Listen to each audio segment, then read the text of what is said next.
Hello, you're watching Vnews Bulletin. I'm Yung from Hanoi. And now let's take a look at the top stories as usual.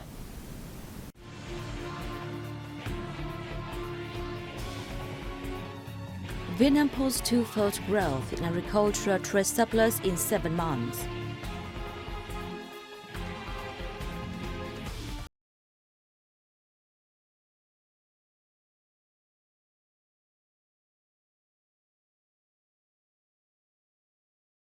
To preserve marine ecosystems.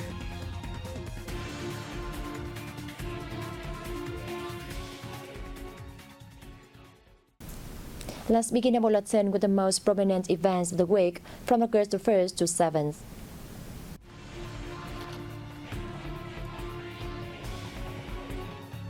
Greek Foreign Minister Nicolas Dandias paid a 2-day official visit to Vietnam starting on July 31st to seek ways to increase the cooperation between two countries. During his visit, Minister Nicolas Dandias was welcomed by host President Nguyễn Xuân Phúc and Prime Minister Phạm Minh Chính. Both sides stressed the importance of the bilateral relations, agreeing to step up meetings and delegation exchange at all levels. They held that two sides should create a breakthrough in bilateral cooperation. The guests affirmed that Greece always considers Vietnam a priority and important partner in the region, and supports Vietnam's participation in UN organizations. At his talks with host Foreign Minister Bùi Thanh Sơn, Minister Nicolas Dandias said he supported Vietnam's move to send Vietnamese guest workers to Greece and promote ties between localities of the two countries. Minister Nicolas affirmed that he will lobby EU countries to soon ratify the EU-Vietnam Investment Protection Agreement. Minister Sơn meanwhile suggested the two sides work closely to maximize the opportunities from the Vietnam-EU Free Trade Agreement. Politburo member and permanent member of the Secretariat of the Party Center Committee, Võ Văn Thưởng, paid a 2-day visit to the Republic of Korea from August 2nd to 3rd. During his visit, Thưởng met with host Prime Minister Han Duc-sô and Speaker of the National Assembly Kim Jin-pyo. Thưởng briefed them on Vietnam's development and foreign policy. He proposed that the two countries further strengthen relations, including enhancing the exchange of high-level delegations, boosting ties between political parties, and promoting Republic of Korea investment in Vietnam. He also asked the Korean side to continue supporting the stance of ASEAN and Vietnam on promoting peace and cooperation in the EC. The host leaders affirmed that the Republic of Korea considers Vietnam the focus in its policy towards ASEAN. The stressed cooperation with Vietnam has become a model of the Republic of Korea's cooperation with countries. Minister of Foreign Affairs Bùi Thanh Sơn led the Vietnamese delegation to attend the 55th ASEAN Foreign Ministers Meeting AMM 55 and related meetings in Phnom Penh, Cambodia from August 3rd to 5th.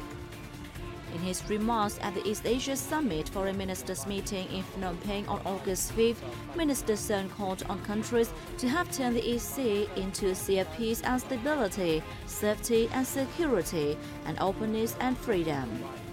He asked the parties concerned to exercise self-restraint, avoid complicating the situation, peacefully resolve disagreements and disputes, and adhere to international law, the UN Charter, and the Treaty of Amity and Cooperation in Southeast Asia.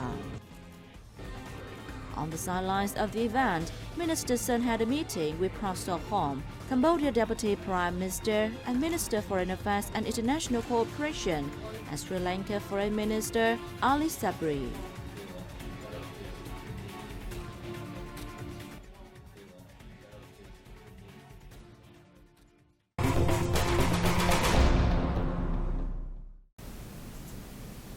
Vietnam's import-export value of agricultural, forestry, and aquatic products reached $58.3 billion in the first 7 months of 2022, a year-on-year increase of 7.2%.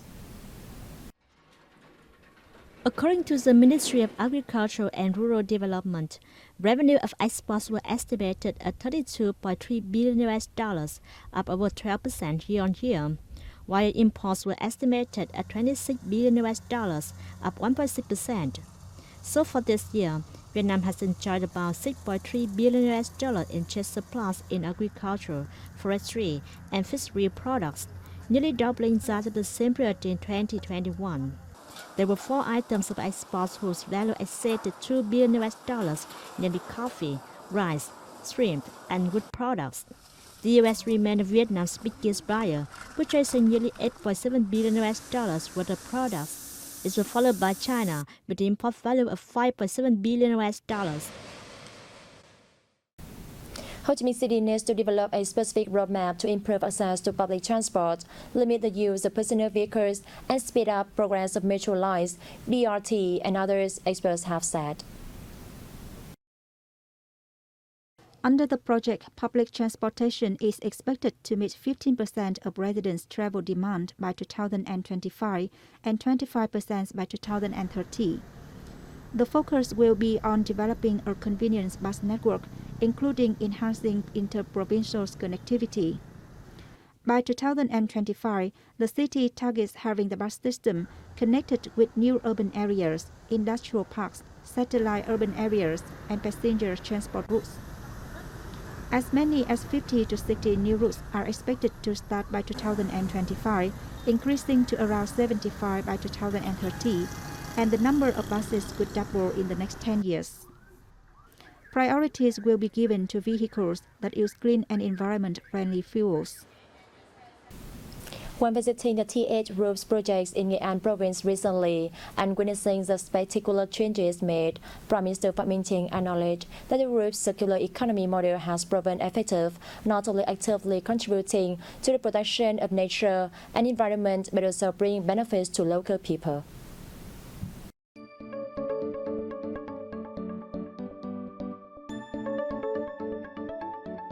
TH Group is a pioneer in building a closed chain of dairy products in Vietnam. All waste from one stage became an input for another stage.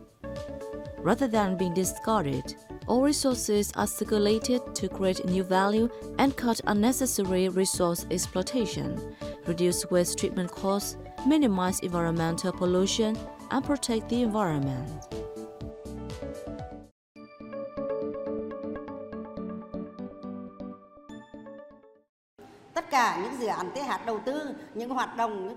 All of the projects that the groups invest in are based on a spirit of sustainable development and a sharing economy. We are committed to accompanying the government on the basis of compliance with the law and bringing benefits to the community and investors.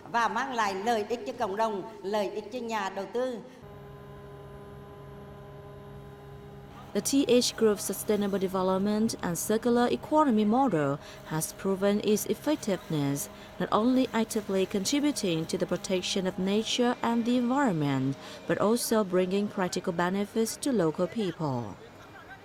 Thanks to work from TH projects, local farmers' lives has been significantly improved.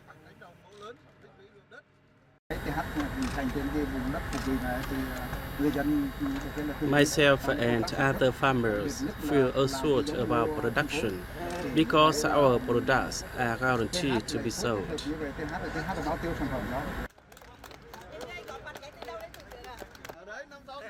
Witnessing the spectacular changes, Prime Minister Chính said the TH Group is vivid proof of a successful private business. Trong cái thành tích chung đó thì có cái sự đóng góp của các doanh nghiệp tư nhân và có sự đóng góp của tập đoàn TH như là các đồng chí đã báo cáo. Private enterprises like TH Group contribute to the country's achievements. I take this opportunity to congratulate the TH Group on its achievement over the years. Mà tập đoàn TH đã đạt được trong nhiều năm vừa qua. Prime Minister Chính also said he hopes that the TH Group will continue to work to realize the noble goal of ensuring prosperity in the country.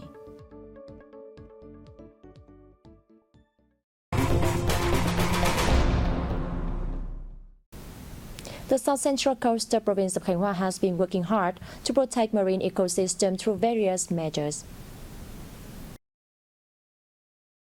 Along with a Nha Trang Bay Marine Reserve run by the People's Committee of Nha Trang City and a coral reef marine ecosystem protection area in Xuân Tú Village, Vân Hùng Commune, Vân Ninh District, Khánh Hòa has also had a center for the rescue and conservation of wild aquatic species operated by Vinpearland in Hòn Tre Island. The Fisheries Sub-Department of Khánh Hòa has regularly coordinated with the offices to rescue and preserve maritime species and release them to the wild. Meanwhile, it has advised the Provincial Department of Agriculture and Rural Development to release flies to natural waters to reproduce natural fisheries resources every 2 years. In response to the degradation of the coral reef in local waters, Nha Trang has banned diving and swimming activities in Nha Trang Bay area, especially around Hòn Mun, Moon Island from June 27th. Prompt activities have also been conducted to protect and recover coral reefs and prevent activities that harm them in the waters.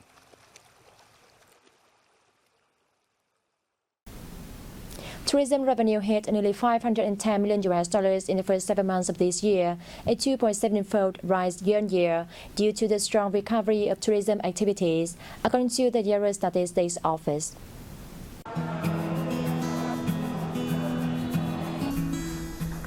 Some localities recorded a high increase in tourism revenue in July, including Khánh Hòa, Cần Thơ, Đà Nẵng, Hanoi, and Ho Chi Minh City. Revenue from accommodation and catering services in the first 7 months of this year is estimated to up 37.5% year-on-year. The number of international visitors to Vietnam in July reached 352,600, an increase of 49% compared to the previous month and 47 times higher than the same period last year. Vietnam welcomed some 955,000 foreign visitors from January to July, 10 times higher than the figure in the same period last year. However, the 7-month number still falls short of the pre-pandemic figure, representing a drop of 90% compared to 2019.